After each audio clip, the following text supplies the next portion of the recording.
going, but it's always live before it says. Yeah.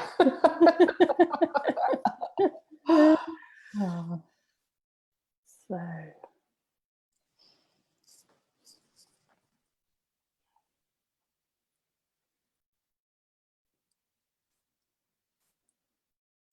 we're now live on Facebook. So we'll just give it a few minutes and see who is going to join us live. I've got us on speaker view at the moment, so it's just me that can be seen, but I'm going to swap us onto the gallery view, Nicola, so that everyone can see us both. Yay. Do you need to hit record? Oh, I do. Yes. Thank you for the reminder. It's okay. There we go. We are recording. I'm just trying to find the live thread. There we go. I've got this up on my phone for the comments. Amazing.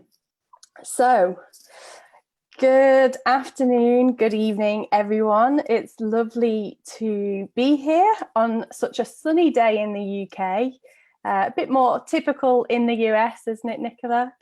Yeah. And yeah, we're here to talk about this week's live lesson from Nicola Humber, author of Unbound and Not Killing Your Inner Good Girl, but what was the word again?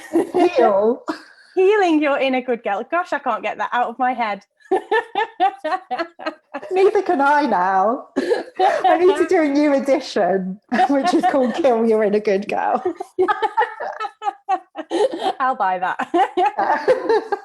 So, Nicola, just remind us, what was the exercise that you set for this week in our sessions? There were a few different layers to it. So, I mean, the main thing was to just notice your cyclical nature and how your energy shifts from day to day and throughout each day.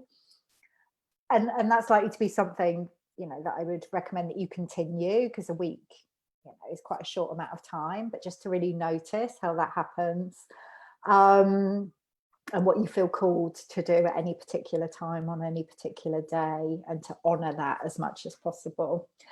And then to think about the season of your life that you are in right now, spring, summer, autumn, or winter, and how you could really embrace that season and share the gifts of that with others. And what was the third thing? I've completely forgotten. There was a third thing. Oh, to do less. That was it. Yeah, to experiment with doing less. So we were talking about the 80-20 Pareto's. I never know how to pronounce that. You have to correct me. Or Pareto's principle. Pareto's law. Yeah. Pareto's law. That you get 80% of the results from 20% of your actions. It shows up in lots of different ways, but it was just experimenting with that and allowing yourself to do less and see how that feels for you and what happens. Great, thanks for the recap. So we've had a few comments during the week. Most of them, to me, seem to be around the doing less part or the being in the void part. Would you agree? Yeah, absolutely. And we were just chatting before we kind of came on live, and I said I'd had kind of a bit of a breakthrough around that this week, and it's in that area, that doing less, that's really shown up for me this week. So yeah, it's shown up for me as well. I've had a bit of a breakthrough too. It was obviously the week for that. So for those who are watching the replay who aren't joining us live, I'd invite you just at this moment to reflect upon what has this week's exercise brought up for you. What have you noticed? Was there anything that surprised you? Was there nothing that surprised you? What did it reveal to you? Maybe something interesting, maybe something you'd not thought of before. Whenever there are exercises to do, it's always good to reflect on it, and to reflect on it in terms of other people's experience as well, because so often we see it one way and someone else will see it another way, and everything connects and creates for a much fuller vision and a much fuller experience.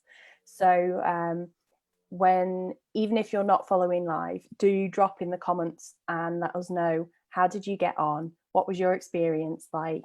And Nicola and I will share our experiences as well, because all of the teachers are going through these activities as well as you guys, so that we know essentially where to jump off from in each session.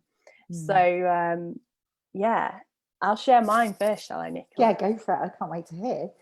So in the past, when I've thought about this, particularly when I read your book and you have an exercise in it that invites you to do this over a longer period to reflect on your cycles, I found that exercise was a little bit big for me.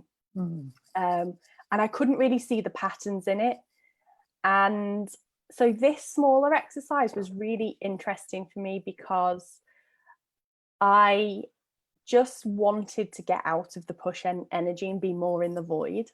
And so I've kind of taken this attitude this week of, I'm not going to force things. I'm just going to let things be. Even when there's challenges and problems, I'm just going to trust my intuition. You know, this whole project has been an intuitive project for me. It was a hunch, something I felt like I should do. It wasn't particularly logical. You know, I have a couple of coaches and they were saying to me, you know, well, this doesn't make logical sense. And I thought, well, I've just got to go with it. I don't really care. I'm doing it because it's a passion project and it feels right and I'm going with it. And yeah, so with the letting myself be in the void this week, in particular today, I woke up, I didn't have clients booked in today. Today's my day where I don't have clients. I just let myself. Normally I would catch up on admin, I would prepare some social posts, that sort of stuff. Instead, I just let myself wander to, I didn't write my goal list, I just followed my feelings. And the strangest thing happened, which is I've had a couple of big questions in my head about what I'm doing with my business. And interestingly, Polly Hearsay, who did last week's session, has been doing a few lives. And I just happened to pick up my phone and go to Facebook, which I don't normally try. I try not to do too much in the day. And she was there speaking and talking about the energy of your business, and something in it just spoke to me. I was like, okay, that's what I'm doing. And then today, two more big answers came around, you know, what am I doing in terms of the structure I'm putting around the coaching that I offer, and how can I better speak to the kind of people that I work with and can help the best. And I don't know what I typed in this morning. For some reason I went to Google, typed something in. The first thing was a page that went on. It was a couple of blog posts that gave me the exact answer that I was looking for without even trying. And then the second one was, I've been looking for a particular tool to use with people to help them tap into their purpose more. And the tool just showed up. I didn't even click. I don't even know how I found it because I wasn't consciously searching for it. So that was my big lesson about how I've spent probably about a month put in that push energy, desperately trying to figure stuff out. Haven't got anywhere. And the second I've relaxed, it's all flowed in. And the theme that's with me is this idea that when we relax, we're at our best. And if we're building tension, we're actually creating a block in the flow of life and ideas and that sort of stuff. Yeah, 100%. Like when we're relaxed, when we create the space and we allow ourselves to kind of be in that space, we're more receptive. We're open to receive what, like, you know, if we're thinking about it in more woo-woo terms, like what the universe is trying to send to us. Whereas when we're in tension and we've got our heads down and we're just kind of, you know, pushing and striving away, like you said, there's that tension and we're pushing stuff away from us, like the answers are trying to get to us and it's just being pushed away all the time. So I love that. I mean, I've had that happen to me so often, and I still have to remind myself, like if I'm in that push mode and I'm busy and trying to get something done. And I find this particularly with writing. If I'm trying to write something, if I'm working on a book and it's like, it's not really flowing, and if I'm sitting there and trying to make it happen, it just won't. And if I just kind of get up, walk outside, like go for a walk. I don't even need to go for a walk, you know, literally as soon as I get up, create some space, walk outside, very often the idea or the answer will drop in. So it's so powerful to allow that space. So it brought up a couple of questions for me. In that, one of the things many coaches talk about is setting goals or intentions. And I hear that word intention and think, yeah, I don't really want to be in tension. And but at the same time, I also know that having a purpose, a vision, values, knowing the direction and the focus that you have is incredibly powerful for creating momentum. So how do you find balance between that? Because I know some people that I coach are very like anti-goals, and other people love goals almost too much to the point that they never go into the other parts of the cycle, so to speak. Yeah, there's something for me around attachment here. When we get really attached to our goals, we create more of that tension. So it's like, okay, this is what I want to happen, and this is how I want it to happen. And then we really try and control and micromanage that. So that, for me, is not kind of a helpful way to approach goals. I'd never thought of intentions. I heard it when you said it a minute ago. Oh yeah, that's so interesting. I'll never think about that word the same again now. So there's something paradoxical here, and I love the quote you shared in the group today. It said, you know, about the unbound woman, she kind of appreciates the paradoxes of life. So I'm not completely anti-goals, but I think the way they can be really powerful and they can give us a sense of direction and focus. But we need to let go of any kind of rigid expectations or attachment to the way those goals are going to unfold and manifest. And I always like to approach them in a really playful and, you know, experimental way. It's like, okay, I would like this to happen, but also being open to the possibility that something completely different might happen, and that could be even better than the original goal that I was thinking of. So I'm always open to the possibility that it could be even more magical and unexpected. So allowing that space, you know, for what I call magic which is when stuff happens. It's like, wow, that's like amazing, but I just couldn't even have imagined that would happen.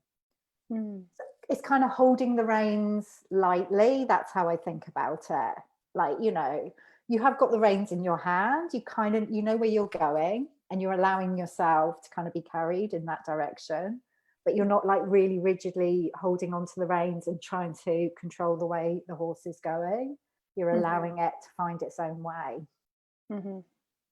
Yeah, I think I'm trying to think of an analogy that fits for it in my mind, but I can't think of one, but I can describe it figuratively, which is more like, I know for myself, when I set goals, I find them incredibly helpful in terms of, I used to do gymnastics when I was younger. I used to do gymnastics for Great Britain, and I used to visualize a lot the way it would go, how my body would feel, receiving the scores and the medals. And like, I've now since learned that that's a really powerful technique. That's kind of how I see the use of a goal, in that it can help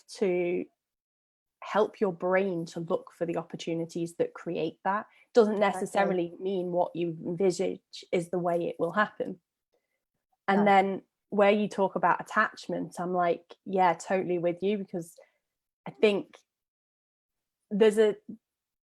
particularly with jobs and work and careers, so often our career becomes so enmeshed with our identity. And if we lose a job or we get made redundant, we feel like our identity has been rejected.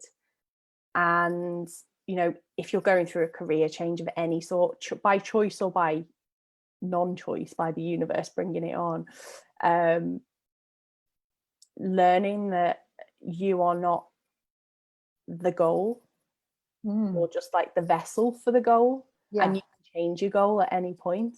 And now it's always great to constantly be sort of within a goal that's ever expanding and evolving. That's the ideal, because you're always building on where you've been. But equally, having been to some other destinations on the way is often helpful and very purposeful. Often we'll draw on that and bring it into our future evolution of the goals or the vision. And that's what comes up for me anyway. Yeah, and I love what you talked about. Like, I love all of that, but when you were talking about like in relation to your gymnastics and like focusing on the feeling, like how will it feel when I do this, I think that's really powerful as well, rather than, like I said, getting attached to the how and the specifics around that. It's like, well, how will this feel when I reach this goal? How do I want to feel? And then creating a goal that is based around how you want to feel, rather than from up here, from trying to figure it out in your mind. Yeah, that's so true. Actually, it's one of the first things that I work on with clients in their values exercise. What's the experience you want to be having that's different to what you're having now? Exactly. Lindsay's talking about the paradox a bit here. She's not used that word, but what she said is, you know, having goals, it's like it can steer you away from what you don't want and towards what you do want at the same time. And it's a very subtle difference, I think. Yeah. And I think, you know, goals work for people in different ways. Sometimes people, I think I've heard some people are more, I want to get away from that, move away from that. And some people are more, I want to move towards this. And at different times in our lives and our experiences, we may be motivated by different things. But it's being able to hold both of those. It's like, you know what you don't want, and you're allowing yourself to move towards what you do want. And yeah, as we've been talking about, being quite free within that is really powerful. So tell us about your breakthrough this week. I'm dying to hear.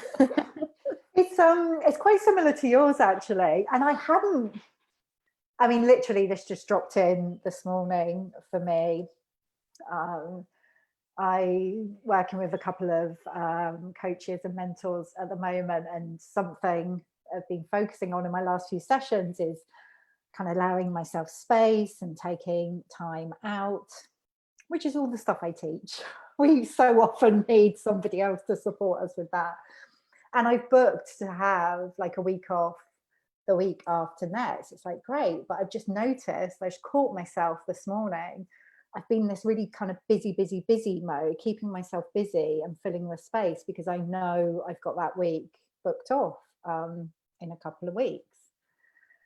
And I've been creating something that I was going to be offering throughout August. And I may still do that, I don't know. But this morning I really caught myself. It's like, you know, am I just doing this because I feel I should be kind of creating something new and putting something out there? Because actually right now in my business, you know, things are happening, and this always happens, but it seems more like it's happening more at the moment. Things are happening without me having to do, but there's the old, probably inner good girl version of me who's like, no, but I have to keep doing, and I have to keep creating and putting something new out there. So I just caught myself with that this morning. It's like, well, what would it be like if I didn't do that? And I just allowed the space and allowed, like you say, you know, like your experience has been, what wants to come to me anyway, without me having to be in that push and busyness. And it's like, oh yeah, that feels really good. To think maybe I don't have to do all of the things, and actually I can have a week off without kind of cramming all the time around it. Because this work around being in alignment with your cyclical nature,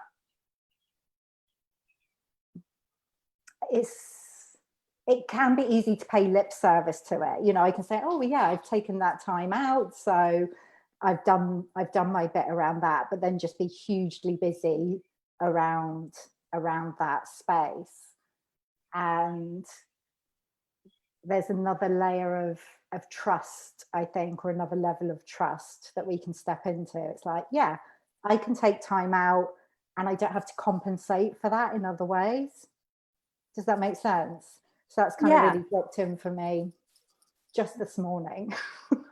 Yeah, it sounds quite powerful, actually, that idea of, because I'm sure a lot of people do that. You know you're going to take a holiday, or you're going to take a break, or give yourself some breathing room. So what you do is you get hyper busy making sure everything is in place, and even though it already is. And it's almost like the guilt of taking the space is triggering this action. Yeah, I mean, I really hadn't caught it. And I think it's because I had a session with my coach this morning, and very often things drop in for me, like literally just before I'm going to get on a call with my coach. It's like, I have this light bulb moment. I'm like, yeah, I'm fine. There's nothing I need to kind of work on. And it's like, okay, what have I been doing? It's been like this unconscious pattern bubbling away. So even when we're doing this work, and I talk about this all the time, it can still kind of show up for me in these really sneaky ways. So I have a bit of a coachy question for you on that, what you've just described, if that's all right. Put you on the spot a little bit. So I heard this great sentence this week, two great sentences, in fact, by a psychologist that I love and follow. And I was in a resiliency group with her. And she said, guilt is a proxy for other emotions. So my invitation to anyone who's feeling that guilt, yourself included, Nicola, myself included too, what's that guilt a proxy for? What's it covering? What's it hiding? Wow, yeah, this has come up as well. And my coach spotted it straight away. So you don't have to share, but that's the question. Yeah, no, and I wasn't making space for this emotion that wanted, well, it just wanted some space to be felt and for me to be present with it. But I've been filling the space with other things, and that's interesting about guilt. I hadn't heard that before. Well, I'd not heard it before, but I've heard it, but not said that succinctly. And I thought, wow. Yeah.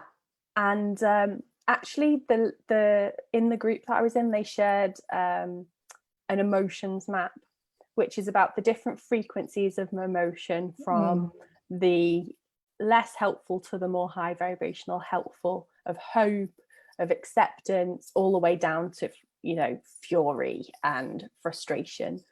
And so I think what I'll do is I'll share that map in this group in the link below, because so often it's really hard to identify and label our emotions. And I'm not really one that says you have to label your emotions and have the perfect words, but it is often useful to know, where are you on the spectrum of emotions? And, if you're in that transformative state of anything that's shame, guilt, frustration, all of those emotions are a guide to say, it's almost like a little buzzer going off in your body, or in your being, saying, hey, there's something to transform here. There's a little bit of work to be done.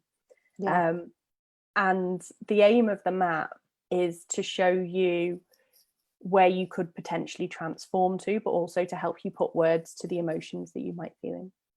The second sentence that I heard, this was it was about shame.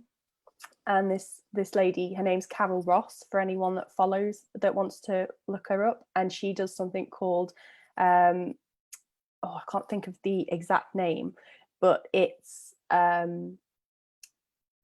emotionally intelligent leadership.com. That's it. Just had to get it all correct. That's it, emotionally intelligent leaders with an s.com. That's the one. And she said that shame is when you're carrying other people's issues. And I've done some family constellation work, and some learning around systems thinking.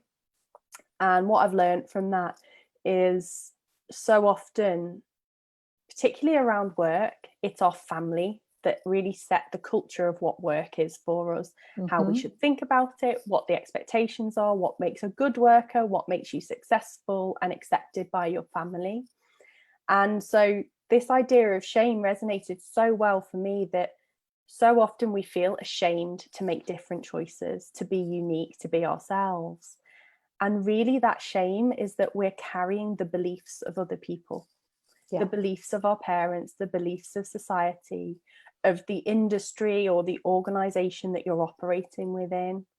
And so I'd invite you to also think about those two topics of, are you feeling any shame around moving into different parts of the cycle? And could that be someone else's beliefs that aren't truly yours? And are you carrying any guilt? And what's that guilt a proxy for? What's underneath it? What's it trying to teach you or show you? Brilliant. And that thing about guilt being a proxy for different emotions, you spoke there about, I don't like to speak about negative emotions, but maybe some of the lower frequency emotions like frustration or kind of whatever it is. But I think sometimes we can resist the kind of higher frequency emotions as well, because maybe they don't feel particularly familiar, or we feel, again, that this can relate to shame. It's like maybe that it hasn't been accepted or approved of in our families or in our work environments to be, to feel really good about ourselves and to express that. So sometimes we can be carrying this guilt because there are all of these more expansive emotions that we that are there, but we're not allowing them to be expressed. So that's interesting. Absolutely. So, yeah. As you were talking then, I was reminded of, I have a belief that everybody in the world has experienced trauma, some on a very deep level, some on a very more subtle level. And that what this creates in each of us is a sense of unworthiness, a sense of not being enough, a sense of criticizing the self. And this can happen in families that are really positive. There's different things that trigger it. Sometimes there could be nothing particularly bad that happens in a family dynamic, but it might just be that the parents or your parents or carers, they didn't know how to emotionally attune to you. They didn't reflect your light, your wonderfulness, your talents and your gifts back to you strongly enough. So there was nothing negative, but you didn't get that strong enough sense of who you are, your place in the world, and how you add worth and how you do that. And particularly with career work, this is something that comes up time and time again with clients. And so some of the guilt can often be connected to that. Yeah. And this is, that shame and that guilt, these are really big themes around the inner good girl. Like the inner good girl is formed within us because of what we perceive to be the expectations of others and the way we believe we have to fit in the world and behave in a particular way in order to fit in. So everything you're speaking about there, and I'm totally with you when you say that like everybody has experienced some form of trauma. It's like, and most people, like us as children, but also our parents and our parents, people generally don't have it modeled to them how to reflect back somebody's light. So it's this kind of perpetuating cycle, like another cycle, but one that means that it just keeps on, it keeps on running, this this underlying shame and guilt that we carry because, you know, we haven't had it modeled to us, our parents haven't had it modeled to them, and then that gets passed on if we have children. So in order to break that cycle is, you know, it takes work, but that's where the magic is. Absolutely. I think the key to it for me certainly has been learning to give myself what I never received. Yeah.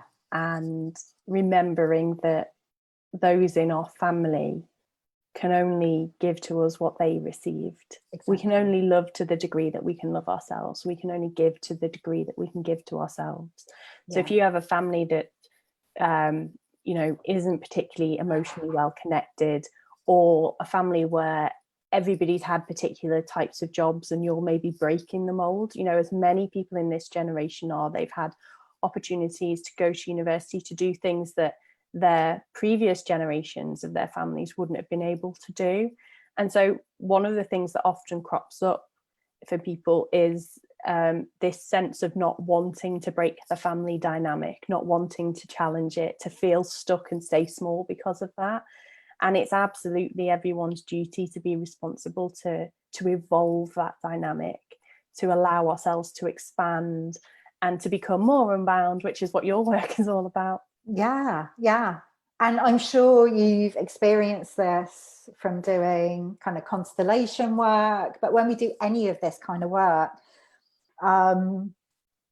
without kind of consciously trying to change our family dynamics and the way other people are within our families, it sends out those ripples and things can start to change. You know, people in our families, our parents can start to shift the way they experience their lives through the work that we're doing. I know I've experienced that in my family. So we don't just kind of make the change for ourselves, it ripples out in all directions, which I love.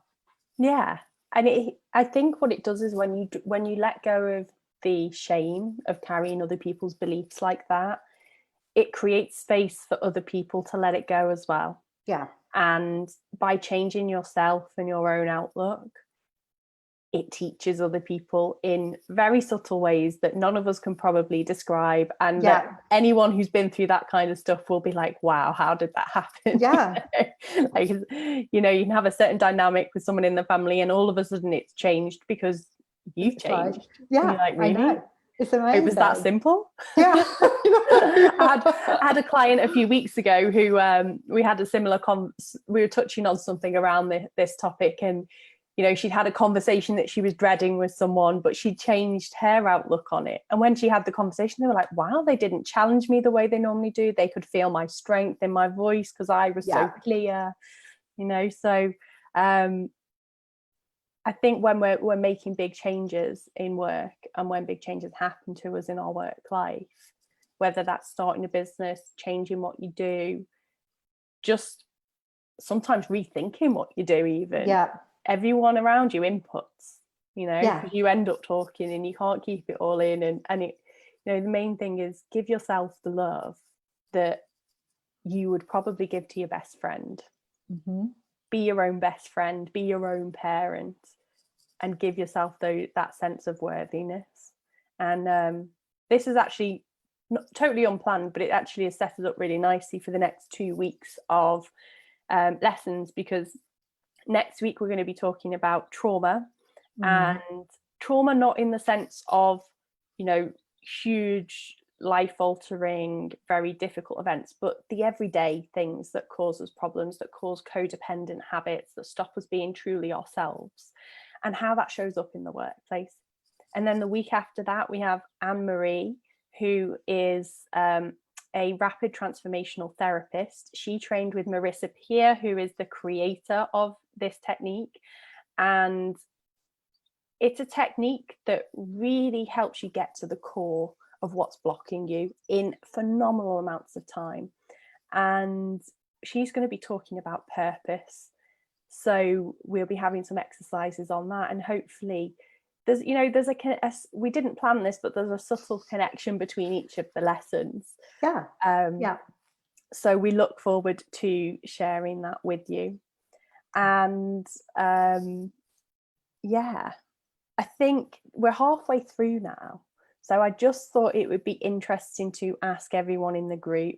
Hi everyone that's on the live. I'm wondering, what's been the biggest lesson or takeaway for you so far? We're halfway through our speakers of the 8 weeks that we've set a goal to achieve, and I'd love to know if there's one thing that you will take away so far. What would it be? So drop us a comment in the comments box. And for me, I actually think it's been this particular lesson, just because I've had such a big breakthrough today. And even just talking about those two simple ideas of guilt is a proxy for other emotions, and shame is holding other people's beliefs that aren't true to you. That's definitely the simplest way to explain two very big ideas, I think. Yeah, absolutely. And I love the way, and I found this time and time again for myself personally, but also through working with clients, when we allow ourselves to be more in this cyclical way, we're able to kind of access and receive, stuff is able to land within us, the wisdom that we need to hear, or the insight that we need to hear. So it kind of opens the way for all sorts, for deeper knowing, in all areas of our lives, which is so powerful, which we just don't have access to when we're on this hamster wheel. Yeah. And one of the things that I was thinking about as you were talking about that, both now and a bit earlier on, was how when you relax from the tension a little bit, it almost allows life to flow a little bit more, and to kind of almost like, if you're running up a hill and your legs feel heavy and you're a bit tired, it's almost like having someone run up behind you and give you a little push and get you going either in the right direction or nice. keep going. Yeah, exactly. That kind of feeling is what comes. Oh, yeah, absolutely. Well, I really believe that life moves through us when we allow it to. I work with women, helping them to write books, and this is the way I approach it. It's like, allow the book to come through you. You don't need to try. We've been taught and conditioned that we need to try and make it happen, and it has to feel really arduous and a real struggle. And I'm not saying it's not challenging to write a book or create anything in our lives, but when we can, as much as possible, kind of be in this space of allowing what wants to flow through us to flow, then we can create things, and we can create changes with so much more ease. Mm-hmm. Yeah. So Lindsay says her big takeaway is that is listening and allowing herself to follow her cyclical self, and also she's going to think about guilt as a proxy too. Oh, fantastic. And Lindsay, I'm so glad that you're on the live this evening, because Nicola has a little announcement for you. Yeah, Lindsay, because you've been so engaged, and I love that you've just had that insight drop in for you, and it sounds like you're going to be continuing to listen into your cyclical self. Then I would love to send you, let me just grab a copy of my book, Unbound. So yeah, I will be signing it for you and popping a copy in the post. So if you message Holly with your address, we'll make sure that gets to you. But yeah, congratulations, Lindsay. I think you'll get a lot out of that book, actually. I know I've certainly taken so much away from it. And as I said before, Nicola, what I love about your work is this energy of the cycles and relaxing that you open people up to. I mean, when I did your challenge around, what book do you want to write, that's what really came through to me, was this message of the cycles and so on. Lindsay, by the way, has just messaged and said, thank you so much, Nicola, with some hearts. Oh, You're so welcome, Lindsay. Yeah, I'm excited. I'm excited for you to read it, and definitely let me know what you think and what you receive from it. Yeah. Amazing. So I think on that note, it's about time to call it a night, a day, depending on where you are. I always forget about that. I'm so in the UK brain here. And unless there's any more comments to come through, I think I'll just close this session with a reminder of the quote that I put out today. If you haven't seen it, go have a little read of it on the page. It'll be a bit further down below, which is about what's been showing up for you. Has it been your inner good girl, or has it been your unbound self? Interestingly, the unbound self embraces the paradoxes. And as I wrote this quote, it's a quote from Nicola's book, I actually thought, oh, isn't that funny? Because both are showing up. Yeah. And they're both serving me in different ways. Yeah. And maybe I won't kill my inner good girl off. No, exactly. I was going to say, that's why you don't need to kill your inner good girl, because, you know, when everything's in balance,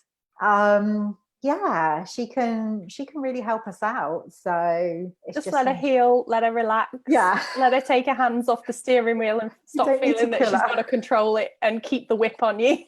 Exactly. Keep you chained to your desk. Exactly. Oh, fantastic. So take care, everybody. Any final thoughts from you, Nicola? Oh, no, it's just been such a joy to be here this week, and thank you, Holly. I've kind of received so many insights from you as well in this conversation. And I love, I think I said on Monday, this is what happens when we come together. We spark off ideas in each other and knowing in each other. So thank you for putting this together and holding this space for us. You're welcome. And one thing that I just want to mention, actually, because I haven't talked about it enough in this group, so many of you have joined by coming direct to the Facebook group. There is actually a landing page on evolving.careers, and we are selling the recordings of these videos to raise money for charity. So if you've enjoyed them, if you would like to watch them back again, if you choose, it's £33 to get all of the recordings. You'll get lifetime access. We'll send you a link and a password in order to access them. You'll also get a workbook which has all of the exercises that we've done in this group, but also some extras from many of the teachers, and some extra thoughts and useful tools as well that we think will benefit you all in terms of thinking about your work. There are some higher packages as well. They're a little bit more if you want to take some coaching with any of the coaches. And again, on that package, at least 50% of the revenue from that will go to the charity directly. We have to charge a little bit to cover the cost of the coach's time, but if you are interested in that, as I'm sure many of you will be, you are free to take a look, and it would be great if we could contribute to a women's cause at the end of this. So I'll be starting to talk about that more in each of the next sessions. And my final thought, Nicola, is if people want to learn more from you, where is the best place for them to follow you? Well, certainly go over to my website, which is nicolahumber.com. But Instagram or Facebook, actually, Instagram's my favorite place to hang out. So you can find me there. I'm just Nicola Humber over there. So yeah, come over there and say hello. I'd love to see you and connect and find out more about you. And if you go to evolving.careers, Nicola's profile is on that website, and you can get all of the links to all of those brilliant places to follow her, like her, and learn more from her wise cyclical wisdom. Thank you. So take care, everyone, and I look forward to our talk next week on trauma and how that shows up for us in our work and the workplace. Bye. Bye.